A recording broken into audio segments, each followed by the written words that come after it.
प्रिय बच्चों, मैं पंकज पांडे इस डिजिटल प्लेटफार्म से आप सभी लोगों का स्वागत करता हूं।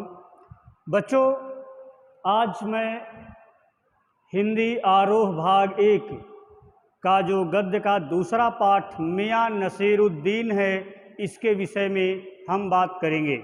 बच्चों, इससे पहले मियां नसीरुद्दीन पाठ की लेखिका कृष्णा सोबती जी के विषय में हम बात कर चुके हैं। उनका जीवन परिचय और पाठ का सारांश, मियां नसीरुद्दीन का व्यक्तित्व और स्वभाव, इन सब के विषय में हम पिछले वीडियो में आप सभी लोगों को बता चुके हैं। तो आज गद्य का वाचन करेंगे और इसके साथ साथ मियां नसीरुद्दीन पाठ के जो कठिन शब्द होंगे उसके विषय में उसका अर्थ हम बताएंगे, क्या भाव है इस पाठ का, लेखिका इसके माध्यम से कहना क्या चाहती हैं, इन सभी बिंदुओं पर हम बात करेंगे। तो देखिए, मियां नसीरुद्दीन बड़ा ही रोचक पाठ है। बच्चों, इसमें दिया हुआ है कि साहबो उस दिन अपना मटिया महल की तरफ से न गुजर जाते तो राजनीति, साहित्य और कला के हजारों हजार मसीहों के धूम धड़के में नानबाइयों के मसीहा मियां नसीरुद्दीन को कैसे तो पहचानते और कैसे उठाते लुत्फ उनके मसीही अंदाज का। वैसे बच्चों, कृष्णा सोबती का जन्म भारत के गुजरात प्रांत में, जो पश्चिमी पंजाब था, वहाँ पर हुआ था। वर्तमान समय में वह क्षेत्र पाकिस्तान में है। कृष्णा सोबती की भाषा शैली की बात करें, इस पाठ्यक्रम में जो प्रयोग हुआ है तो सबसे ज़्यादा इन्होंने फारसी उर्दू शब्दों का भी प्रयोग किया है, हिंदी के शब्दों का प्रयोग किया है। अब देखिए, वैसे इसमें कुछ शब्द दिए हुए हैं, जैसे गुजर या गुजरना का अर्थ है जाना। दूसरा एक है धूम धड़के, धूम धड़के अर्थात हम कह सकते हैं शोर, शोरगुल, माने जहाँ पर बहुत ज़्यादा आवाज़ें आती रहती हैं। नानबाई एक शब्द है, नानबाई, तो इसका जो अर्थ है रोटियां बनाने और बेचने का कार्य करने वाले। बच्चों, जो लोग रोटियां बनाते थे, बेचते थे, उन्हें जो है नानबाई कहा जाता है। कुछ शब्द आप और देख लीजिए जो कि अभी बीच में प्रयोग में आएंगे। देखिए, एक शब्द है काइयां।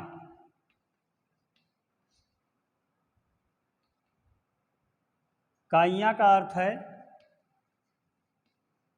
धूर्त या चालाक। इसी तरह से एक शब्द आए पेशानी,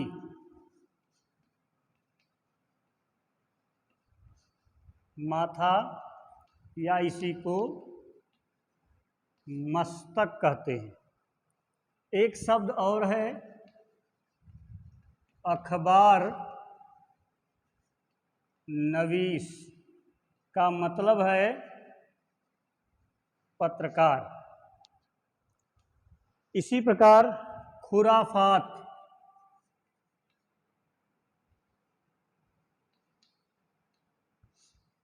का मतलब शरारत। तो ऐसे ही बहुत से शब्द इस पाठ में दिए गए हैं। सभी का लिखना बच्चों असंभव है, लेकिन कुछ शब्द समझिए।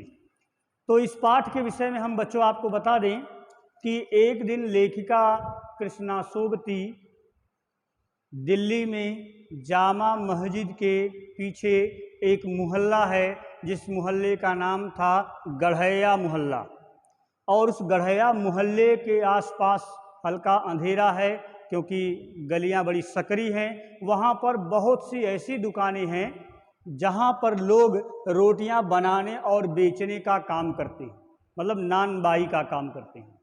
बच्चों, पुराने समय में मुगलों के शासनकाल में या जो खानसामा होते थे, जो रसोइयाँ हुआ करते थे, तो वो किस्म किस्म की बहुत से प्रकार की रोटियां बनाने की कला में पारंगत होते थे।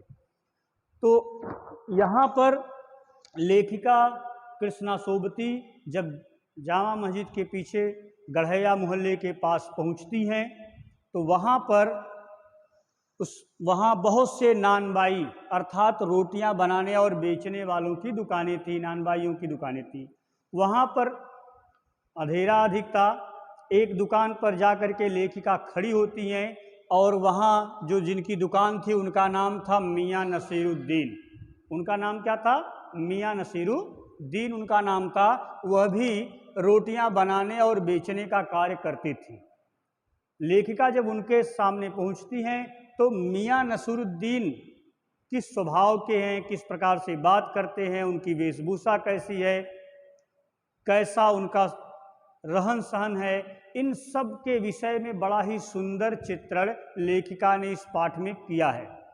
रोटियां बनाने की माने कितने प्रकार की वह रोटियां बनाया करते थे, उनका खानदानी पेशा था कि उन्होंने केवल धंधे ही अपने कार्य करने के लिए किए थे, इन सब के विषय में लेखिका उनसे बात करती हैं, पूछती हैं। तो देखिए, लेखिका ने कहा कि साहबों, अर्थात लेखिका कृष्णा सोबती उस दिन मटिया महल की तरफ न गुजर जाते, माने मटिया महल की तरफ न जाती, वहाँ से न जाना होता तो राजनीति, साहित्य और कला के, दिल्ली जो है वो राजनीतिक क्षेत्र भी रहा है, साहित्यिक क्षेत्र और कला के क्षेत्र में, माने एक से एक हुनर लोगों के अंदर थे। हजारों हजार मसीहों के, मसीहा वैसे देवदूत होता है, लेकिन जो इन कला में पारंगत हों, कुशल हों, उनके लिए प्रयुक्त हुआ है। धूम धड़के अर्थात जहाँ पर बहुत शोर शराबा हो रहा है, अक्सर बाजार में शोर शराबा होता रहता है, तो शोरगुल जहाँ होता है उसे हम धूम धड़के कहते हैं। नानबाइयों के मसीहा माने रोटियां बनाने और बेचने की कला में जितने लोग पारंगत हैं, उन सबसे ज़्यादा कुशल कारीगर, कुशल जानकार, कलाकार मियाँ नसीरुद्दीन को कैसे तो पहचानते और कैसे उठाते लुत्फ उनके मसीही अंदाज का। लुत्फ का अर्थ क्या होगा? आनंद। एक शब्द है बच्चों इसमें आया हुआ, लुत्फ, आनंद। तो लेखिका कह रही हैं कि यदि हम जो है उस दिन मटिया महल की तरफ से न गुजरते तो वहाँ पर राजनीति, साहित्य और कला के क्षेत्र में जो मसीहा कला के हैं मियाँ नसीरुद्दीन, जो रोटियां बनाने की कला में पारंगत थे, उनसे हमारी मुलाकात कैसे होती? क्योंकि राजनीति, साहित्य और कला का क्षेत्र दिल्ली माना जाता है। वहाँ पर मटिया महल में रोटियां बनाने की कला में लोग पारंगत थे। वहाँ पर एक सभी लोगों में समझ लीजिए कि हेड या मुख्य कलाकार के रूप में जो मियाँ नसीरुद्दीन थे, जो अपने आप को खानदानी मानते थे और वह मानते थे कि वह मुगलों के समय से उनके पूर्वज जो है रोटियां बनाने में पारंगत रहे हैं। तो उनसे लेखिका बात करती हैं, कैसे उनके मसीही अंदाज का आनंद मिल पाता यदि लेखिका वहाँ न गई होती। देखिए, लेखिका कहती हैं, हुआ यह कि हम एक दोपहरी माने दोपहर के समय, लेखिका कहती है कि एक दिन मैं दोपहर के समय जामा मस्जिद के आड़े माने पीछे, वैसे देशज शब्द ही है, आड़े का अर्थ होगा पीछे। तो जामा मस्जिद के पीछे पड़े मटिया महल के गढ़ैया मोहल्ले की ओर निकल गए। लेखिका ने कहा कि एक दिन दोपहर का समय था, मैं मटिया महल के, जामा मस्जिद के पीछे जो मटिया महल का गढ़ैया मोहल्ला था, उधर से हम निकल गए, माने जा रही थी। एक निहायत मामूली माने छोटी सी, तुच्छ अंधेरी सी, जहाँ पे हल्का धुंधलापन हो, अंधेरा हो, दुकान पर पटापट आटे का ढेर सनते देख ठिठके। ठिठके माने रुकना, और पटापट का मतलब है, यह एक ध्वन्यात्मक शब्द है, मतलब आटे का को पानी मिलाकर गूथा जा रहा था, उसको एक लकड़ी पर पटका जा रहा था, उससे जो आवाज़ आ रही थी उसे पटापट कहा गया है। तो पटापट आटे का ढेर को सनते हुए देखा इन्होंने। कौन? लेखिका ने। लेखिका ने सोचा कि सेवइयों की तैयारी होगी। लेखिका ने देखा कि रोटी आटे गूथे जा रहे हैं, तो उन्हें लगा कि हो सकता है कि यह सेवइयाँ बना करके बेचा जाता हो, सेवइयाँ बनाने की तैयारी की जा रही है। लेकिन पूछने पर मालूम हुआ कि खानदानी नानबाई मियाँ नसरुद्दीन की दुकान पर खड़े हैं। जब लेखिका ने बात किया तो पता चला कि वह कोई सामान्य दुकानदार नहीं है, बल्कि वो खानदानी दुकानदार है। खानदानी, जिनके पूर्वज भी, जिनके पिता और उनके पिता के लोग भी वही कार्य करते चले आ रहे हों, उसे बच्चों खानदानी कार्य कहते हैं। तो खानदानी नानबाई अर्थात रोटियां बनाने और बेचने की कला में पारंगत नानबाई मियाँ नसरुद्दीन की दुकान पर लेखिका खड़ी है। मियाँ नसरुद्दीन मशहूर हैं 56 किस्म की रोटियां बनाने के लिए। कितने प्रकार की रोटियां बनाते थे वो? 56 प्रकार की रोटियां वो बनाना जानते थे। 56 प्रकार की रोटियां वो बनाने में पारंगत थे, कुशल थे, मशहूर थे। मशहूर माने कुशल या पारंगत थे। लेखिका ने कहा, लेखिका मन ही मन सोच रही कि हमने जो अंदर झांका तो पाया। लेखिका ने जब अंदर दुकान के अंदर झांका, जहाँ पे रोटियां वोटियां गूंथी जा रही थी, और जब अंदर झांका दुकान में देखा, तो देखा क्या कि मियाँ नसरुद्दीन चारपाई पर बैठे बीड़ी का मजा ले रहे हैं। माने उनका एक शागिर्द, एक चेला था जो आटा गूंथ रहा था। उस हल्के अंधेरी से उस दुकान के अंदर एक चारपाई रखी थी। मियाँ नसरुद्दीन उस चारपाई पर बैठे हुए थे और बीड़ी पी रहे थे, बीड़ी पीने का मजा ले रहे थे। देखिए बच्चों, मौसमों की मार से पका चेहरा, कितना सुंदर लेखिका ने चित्रण किया है। यह एक शब्द चित्र है कि मोहल्ला, फिर वहाँ नानबाई की रोटियां बनाने वालों, बेचने वालों की दुकान, फिर हल्का वहाँ अंधेरा है, मियाँ नसरुद्दीन खाट पर बैठे हैं, बीड़ी पी रहे हैं, और मौसमों की मार से पका चेहरा, क्योंकि वहाँ पर आग जलती थी, भट्टियाँ जलती थीं, रोटियां पकाने का काम होता था, तो स्वाभाविक है उसकी गर्मी, उसका ताप उनके चेहरे पर रहता था। दूसरी बात, मौसमों की मार से पका चेहरा, जिस तरह के कार्य, लेन देन और ये सब थे, उन सब से बड़े ही वो सुलझे हुए थे। आंखों में काइयाँ भोलापन, काइयाँ चालाकी, माने मियाँ नसरुद्दीन का शब्द चित्र, एक तरह से उनका चित्रण लेखिका कर रही है कि हर तरह से वो सजग थे, चालाक थे, काइयाँ थी, चेहरे पर भोलापन। भोलापन इसलिए था कि ग्राहक कोई लौट के न जाए, लेकिन मन में चालाकी और धूर्तता, सतर्कता बिल्कुल थी, काइयापन था। पेशानी पर मजे हुए कारीगर के तेवर, पेशानी माने माथे पर, ऐसे माथे सिकोड़ लेते थे, ऐसे माथे पर देखकर लगता था कि जैसे कोई मजा हुआ, बड़ा ही हुनरमंद कलाकार है, इस तरह का तेवर, इस तरह का उनका स्वभाव था। किसका? मियाँ नसरुद्दीन का। हाँ, तो लेखिका को उन्होंने बच्चों ग्राहक समझा। कौन? मियाँ नसरुद्दीन ने। क्या कहा उन्होंने हमें ग्राहक समझ मियाँ ने नज़र उठाई, कहा फरमाइए। फरमाइए माने आदेश कीजिए। लेखिका जब दुकान पर खड़ी हुई तो मियाँ नसरुद्दीन आए, और उनका स्वभाव कैसा था? एक तो मौसमों की मार से पका हुआ चेहरा था, भट्टी जल रही थी, तमतमाए हुए थे, तपे हुए थे। दूसरी बात, इतने दिनों से दुकान चलाते चलाते हर तरह का अनुभव हो गया था। उनके आंखों में एक चालाकी, एक धूर्तता से दिखाई देती थी, लेकिन चेहरे पर भोलापन था, सज्जनता का भाव भी झलकता था कि लगे कि हाँ प्रभावशाली व्यक्ति हैं। और माथे पर ऐसा पेशानी ऐसा दबाव था, मस्तक पर ऐसा दिखाई देता था जैसे लगता था कोई मजे हुए कारीगर हैं, बड़े ही हुनरमंद व्यक्ति हैं। और लेखिका ने कहा कि उन्होंने मुझे ग्राहक समझा कि ये रोटियां खरीदने आई होंगी। उन्होंने कहा फरमाइए, मैंने बताइए, आदेश कीजिए। लेखिका कृष्णा सोबती ने झिझक कर कहा कि आपसे कुछ एक सवाल पूछने थे, आपको वक्त हो तो, मैंने आपको अगर समय हो तो कुछ हमारे प्रश्न है उसका जवाब आप दे दीजिए। मियां नसरुद्दीन ने पंच हजारी अंदाज से सिर हिलाया।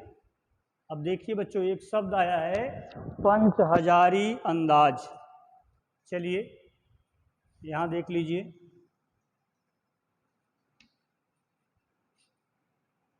पंच हजारी अंदाज। बच्चों, मुगलों के शासनकाल में 5000 सैनिकों का जो सेनापति होता था उसे पंच हजारी कहा जाता था। माने 5000 सैनिकों का जो सेनापति होता था वो पंच हजारी कहा जाता था। तो जितना अंदाज, जैसा स्वभाव, जिस तरह की हनक उस सेनापति क्या होती थी, जितना प्रतिष्ठा, मान सम्मान, प्रभाव उस सेनापति का था, वैसा स्वभाव तो मियां नसरुद्दीन का था। तो पंच हजारी अंदाज में बोले, ऐसा लगा कि जैसे कोई 5000 सैनिकों का सेनापति बैठा हुआ हो, इस तरह का उनका भाव था, इस तरह का उनका प्रभाव था, ऐसे स्वभाव वाले वो थे, इस तरह का अंदाज उनका था। ठीक, तो पंच हजारी अंदाज से सिर हिलाया, ऐसे सिर हिलाए जैसे लगा कि 5000 सैनिकों के सेनापति हों, बहुत बड़े व्यक्ति हैं। उन्होंने लेखिका से कहा निकाल लेंगे थोड़ा वक्त, माने आप कह रही हैं तो थोड़ा सा वक्त आपके लिए भी निकाल लेंगे, समय आपको भी दे देंगे, पर यह तो कहिए आपको पूछना क्या है। लेखिका ने कहा, मियां नसरुद्दीन ने लेखिका से कहा कि पहले ये बताइए आपको पूछना क्या है। फिर घूर कर देखा और जोड़ा, जोड़ा माने बात आगे बढ़ाया, उसमें बात को बात में जोड़ा।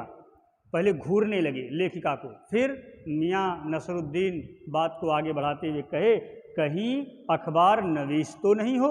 अखबार नवीस का अर्थ पत्रकार, कहीं आप पत्रकार तो नहीं हो जो हमसे आप पूछने आई हैं, जानकारी लेना चाहती हैं। क्योंकि पत्रकार बच्चों आप जानते हैं कि जहाँ भी वो मीडिया तंत्र जाता है वहाँ वो कुछ न कुछ जानकारी लेते हैं, पूछते हैं लोगों से, के विषय में बात करते हैं। तो उन्होंने कहा कहीं आप अखबार नवीस तो नहीं हो, अर्थात आप पत्रकार तो नहीं हो जो मियां नसरुद्दीन की दुकान पर आ गई हैं। यह तो खोजियों की खुराफात है। उन्होंने खुराफात माने शरारत, किसने कहा? मियां नसरुद्दीन। उन्होंने कहा यह खोजी लोगों की एक शरारत है कि आ जाते हैं पत्रकार अखबार नवीस, वो केवल पूछते रहेंगे, कुछ न कुछ खोजेंगे, कुछ न कुछ जानकारी लेते रहते हैं, यह तो एक खुरापात है। मियां नसरुद्दीन ने कहा कि हम तो अखबार बनाने वाले और अखबार पढ़ने वाले दोनों को ही निठल्ला समझते हैं। निठल्ला शब्द का अर्थ होता है खाली।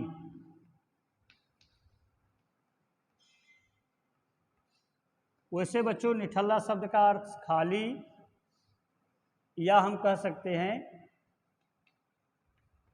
बेरोजगार। खाली होगा माने जो कोई काम न करता हो, बैठा रहता हो, जिसे कोई काम न हो, वो निठल्ला है। ठीक, तो उन्होंने कहा कि हम तो अखबार पढ़ने वालों को और अखबार बनाने वालों को, इन दोनों को निठल्ला समझते हैं, खाली समझते हैं, इन्हें कोई काम नहीं होता है, बेरोजगार जैसे हैं, बस बैठे हुए हैं। किसने कहा? मियां नसरुद्दीन ने कहा।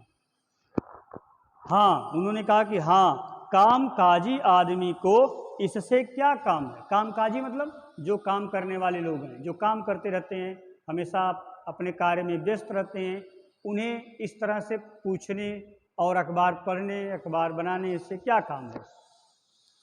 अब उन्होंने कहा खैर माने कोई बात नहीं, आपने यहाँ तक आने की तकलीफ उठाई है, आपने यहाँ आने की तकलीफ उठाई ही है, तो पूछिए क्या पूछना चाहती हैं। किसने कहा? मियां नसीरुद्दीन ने बच्चों लेखिका कृष्णा सोबती से कहा कि यदि आप यहाँ पर इतनी परेशानी उठा करके आई हैं तो पूछिए आप क्या पूछना चाहती हैं। कि पूछना, अब लेखिका पूछती है, पूछना यह था कि किस्म किस्म की रोटी पकाने का इल्म आपने कहाँ से हासिल किया। बच्चों एक शब्द आया है इल्म, जिसका अर्थ है शिक्षा। तो उन्होंने कहा कि आपने इस तरह की किस्म किस्म की माने अलग अलग तरीके की रोटियां बनाने का की शिक्षा कहाँ से प्राप्त किया। किसने पूछा? कृष्णा सोबती ने मियां नसीरुद्दीन से। तो बच्चों आज का जो पूरा पाठ्यक्रम रहा अभी तक का, इसमें इस गद्यांश में हमने आपको मियां नसीरुद्दीन का कैसा स्वभाव था, हल्का अंधेरापन था, खाट पर बैठे हुए थे, बीड़ी पी रहे थे, लेखिका को देखा, उन्होंने पूछा फरमाइए, आदेश कीजिए, उनसे बात किए। उन्होंने अखबार को निठल्ला, अखबार नवीस को, पत्रकारों को और अखबार बनाने वालों को बेकार समझते थे कि कोई काम नहीं करते हैं, ये खाली बैठे होते हैं। इसी प्रकार से अपने आप को वो खानदानी मानते थे।